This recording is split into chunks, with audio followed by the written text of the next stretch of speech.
Hey guys, and welcome back to this channel. In this video I will be showing you guys how you can trim your videos on the Prequel app. And first you're going to go to trim, and here you can trim the clip. For instance, you only want the first part, you're just going to drag it here, or if you want like this, the third part and the second part, you're going to drag the left part there. Once you're done, you're just going to press the check mark button, and that is basically it. But the rest of the video will still be there. For instance, you want the last clip instead, you still can do that. And that is basically it. It is super simple, but I do hope this tutorial was helpful for you guys.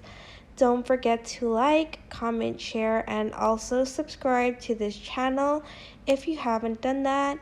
If you have any questions, just leave it in the comment section down below, and I will try my best to answer them all. Thank you so much for watching. Bye!